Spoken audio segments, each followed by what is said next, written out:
আপনারা মাছের অনেক রেসিপি তো খেয়েছেন, কিন্তু একবার আমার মতো করে আপনারা মাছের রেজালা বানিয়ে দেখবেন, খুব সুন্দর লাগবে খেতে। একদম একটা খুব ভালো রাজকীয় স্বাদের খেতে হয়, আর আপনারা একবার বানালে বারবার বানাতে ইচ্ছে করবে। চলুন তাহলে দেরি না করে দেখে নেওয়া যাক আমার আজকের ভিডিওটি। মাছের রেজালা বানানোর জন্য এখানে আমি 5 পিস মাছ নিয়ে নিয়েছি, গাদা পেটি সহ, আর এগুলোকে ধুয়ে পরিষ্কার করে নিয়ে নিয়েছি।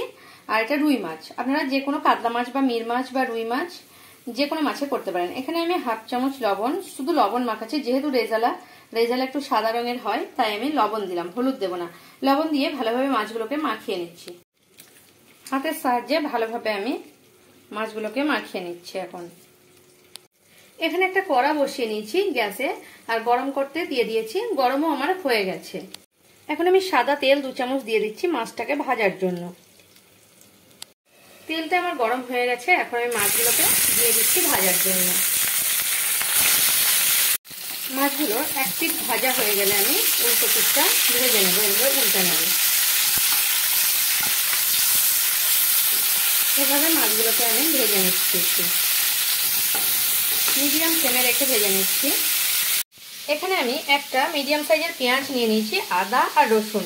এই পেঁয়াজটাকে আমি কিন্তু এখন একটু সেদ্ধ করে নেবো। রেজালাতে পেঁয়াজটা সেদ্ধ করে নিলে ভালো হয়, তাই আমি ইন্ডাকশনে একটু জল বসিয়ে দিয়েছি গরম করার জন্য। আর গরম জলের মধ্যে পেঁয়াজটা একটু সেদ্ধ করে নেব।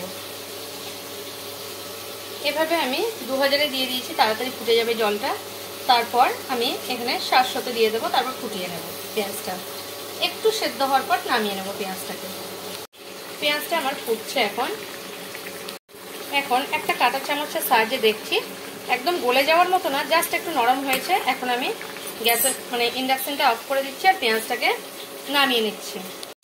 এখন পেঁয়াজগুলোকে তুলে নিয়েছি, আর পেঁয়াজগুলোকে আগে আমি পেস্ট করে নেব এখানে। আর আদা রসুনটা আমি একইভাবে পেঁয়াজ যেমন পেস্ট করে নিচ্ছি সেরকমই আদা রসুনটাও পেস্ট করে নেব, কিন্তু এগুলো সেদ্ধ করার দরকার নেই, শুধু পেঁয়াজটা সেদ্ধ করেছি। এদিকে আমার মাছগুলো হালকা গোল্ডেন করে ভাজা হয়ে গেছে। এখন আমি মাছগুলোকে তুলে নেব, একটা সাইডে একটা বাটির মধ্যে তুলে নিচ্ছি। এখানে পেঁয়াজটাকে আমি বেটে নিয়েছি, আদা রসুনটাকেও আমি বেটে নিয়েছি। এবারে এগুলো সাইড করে রাখবো। আর যে মশলা লাগবে, আমার একটু কাজু লাগবে কয়েক ক, 7-8 ক, আর একটু এই জন্য আমার চাল মগজ লাগবে। এগুলো আমি একসঙ্গে পেস্ট করে নিচ্ছি। এখানে আবারও কড়াটা গরম করতে দিয়েছি, অল্প একটু তেল রয়ে গেছে, আর 1 চামচ মতো সাদা তেল আমি এখানে অ্যাড করছি। 1 চামচ মতো সাদা তেল দিলাম। এখানে সাদা তেলের উপরে আমি গাওয়া ঘি 1 চামচ অ্যাড করছি। যেহেতু এটা রাজকীয় রান্না রেজালা, তাই আমি ঘিটা অ্যাড করলাম। আপনারা চাইলে অ্যাভয়েড করতেও পারেন। এখানে আমি কিছু গোটা গরম মশলা নিয়ে নিয়েছি শুকনো লঙ্কা, দারচিনি, এটা জয়ত্রী, আর নিয়ে নিয়েছি এখানে লবঙ্গ, এখানে ছোট এলাচ, বড় এলাচ আর গোলমরিচ। এখানে তেল আর ঘি গরম হয়ে গেছে। এখন আমি প্রথমে শুকনো লঙ্কাটা দিয়ে দিচ্ছি।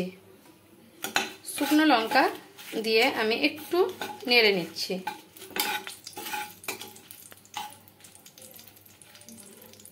শুকনো লঙ্কাটা একটু ভাজা ভাজা হলে গোটা গরম মশলাগুলো আমি তেলের উপর দিয়ে দিচ্ছি, তেল আর ঘিয়ের উপরে। এবারে এগুলো থেকে হালকা গন্ধ বেরিয়ে এলে আমি দিয়ে দেবো এর মধ্যে যে পেঁয়াজটা আমি বেটে রেখেছি সেদ্ধ করে, সেই পেঁয়াজ বাটাটা আমি দিয়ে দেব। এখানে আমি পেঁয়াজ বাটাটা দিয়ে দিচ্ছি। পেঁয়াজ বাটাটা দিয়ে দিলাম। পেঁয়াজটা দিয়ে আমি একটু হালকাভাবে সবের সঙ্গে মিশিয়ে নিচ্ছি। পেঁয়াজ বাটাটা দেওয়ার পরে কিন্তু খুব বেশি আমি ভাজবো না, 2-1 মিনিটই ভেজে নেবো, কারণ পেঁয়াজের মধ্যে লালচে রং এসে গেলে সাদাটে ভাব থাকবে না। এবারে যে আদা রসুনটা পেস্ট করে রেখেছি ওটা আমি দিয়ে দিলাম। দিয়ে দেওয়ার পরে আমি এগুলোকে মশলাটাকে ভালোভাবে কষিয়ে নিচ্ছি মিডিয়াম ফ্লেমে রেখে। এখানে মশলাটা কষানো হচ্ছে, ততক্ষণে আমি দেখিয়ে দিই। এখানে আমি ছোট্ট চামচের 2 চামচ টক দই নিয়ে নিচ্ছি। এই টক দইটা আমার ঘরে পাতানো। এবারে টক দইটা ভালোভাবে আমি ফেটিয়ে নিচ্ছি। আর টক দইটা আমি ফ্রিজ থেকে আধা ঘন্টা আগেই বের করে রেখেছি, কারণ ঠান্ডা আমি রান্নার মধ্যে দিতে চাই না, রান্নাটা দইটা ফেটে যেতেও পারে, সেই কারণে আমি অনেকক্ষণ আগে, আধ ঘন্টা আগে বের করে নিয়েছি। আর দইটাকে এভাবে ফেটিয়ে তারপর সাইডে রেখে দিচ্ছি। কখন দেব সেটা আপনারা রান্নাটা দেখতে থাকুন, তাহলে বুঝতে পারবেন। মিডিয়াম ফ্লেমে রেখে মশলাটাকে আমি কষাতে থাকছি। আর মশলা থেকে ধীরে ধীরে তেল ছেড়ে আসছে, দেখুন, তার মানে মশলাটা হয়ে এসেছে আমার কষানো। এখন আমি মশলার মধ্যে খুব সামান্য পরিমাণে লবণ দিয়ে দিচ্ছি। মাছে আমার লবণ আছে, খুব বেশি লবণ দেবেন না, তাহলে বেশি হয়ে গেলে কিন্তু রেজালার টেস্টটা একদম বাজে হয়ে যাবে। এবারে মশলাটা ধীরে ধীরে হয়ে আসছে, দেখতেই পাচ্ছেন, কারণ আমার কড়ার গা ছেড়ে আসছে, কড়া থেকে ছেড়ে আসছে মশলাটা। মশলাটাকে কিন্তু ভালোভাবে কষিয়ে নিতে হবে আদা রসুন দেওয়ার পরে, কিন্তু পেঁয়াজটাকে দিয়ে একদম বেশি কষানো যাবে না, তাহলে লালচে ভাব এসে যাবে। এবার আমার মশলাটা কষানো হয়ে গেছে, দেখুন কড়া থেকে ছেড়ে যাচ্ছে। এবার আমি চালমগজ আর কাজু যে পেস্ট করে রেখেছি সেটা আমি এর মধ্যে দিয়ে দেব। এখানে কাজু আর চালমগজ যে পেস্ট করে রেখেছিলাম আমি সেটা দিয়ে দিলাম। আর এই বাটিটা ধুয়ে কিন্তু একটু আমি জল দিয়ে দেব। কাজু চালমগজ দেওয়ার পর দিয়ে দিচ্ছি খুব সামান্য পরিমাণে চিনি। যেহেতু কাজুটা মিষ্টি তাই আমি খুব বেশি চিনি ব্যবহার করব না, ভালো লাগবে না। এভাবে এটাও আমি একটু কষিয়ে নিচ্ছি এই মশলার সঙ্গে।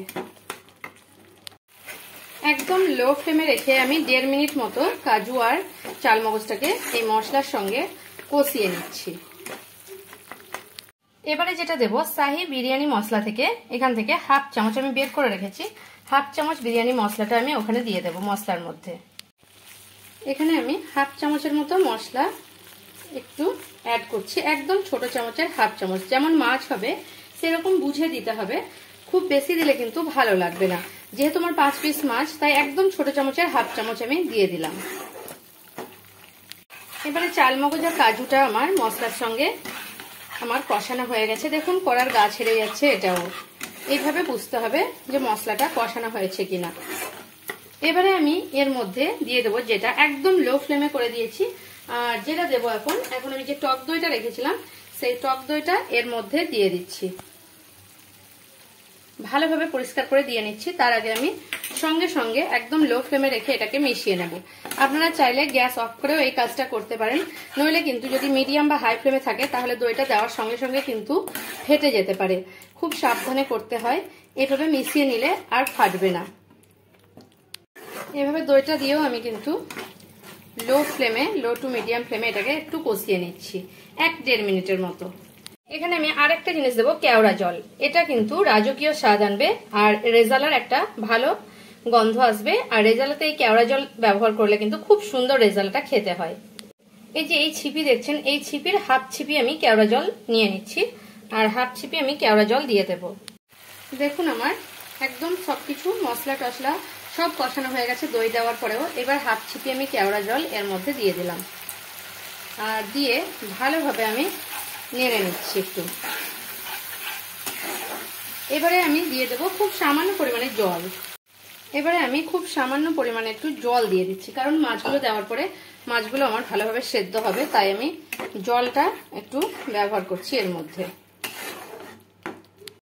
এখন আমি জল দিয়ে দিয়েছি, ফুটতে দিয়েছি, আর আমার মনে হচ্ছে খুব সামান্য একটু লবণ আমার একটু লাগবে, তাই আমি একটু লবণটা ব্যবহার করলাম। এবারে আমি মাছগুলো দিয়ে দেবো, একদম লো ফ্লেমে রেখেছি। এখন এখানে মাছগুলো আমি দিয়ে দিচ্ছি।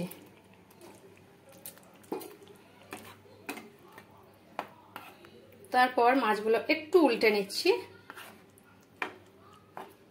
কিংবা মশলাটা মাছের উপরে এইভাবে দিয়ে দিচ্ছি। 5-7 মিনিটের জন্য ঢাকা দিয়ে এটাকে আমি হতে দেব। আমি 5-7 মিনিট পরে ফিরছি আপনাদের কাছে। এবার ঢাকা দিয়ে আমি হতে দিলাম, 5-7 মিনিট পরে ফিরবো আপনাদের কাছে। এবারে আমি 5-7 মিনিট পরে খুলে দেখাচ্ছি আপনাদের। দেখুন রেজালাটা কতটা সুন্দর হয়েছে। আর একটু রস আমি রেখে দেবো, এটা টেনে যাবে।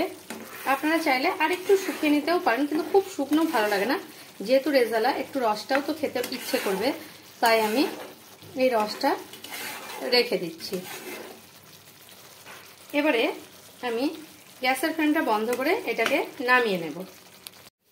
আমার ভিডিও যদি আপনাদের ভালো লেগে থাকে তাহলে আমার চ্যানেলকে সাবস্ক্রাইব করার অনুরোধ রইল, আর কমেন্ট করে জানাবেন রেসিপিটা আপনাদের কেমন লাগলো। যদি ভালো লেগে থাকে তাহলে একটা লাইক করতে ভুলবেন না, আর প্রচুর শেয়ার করবেন।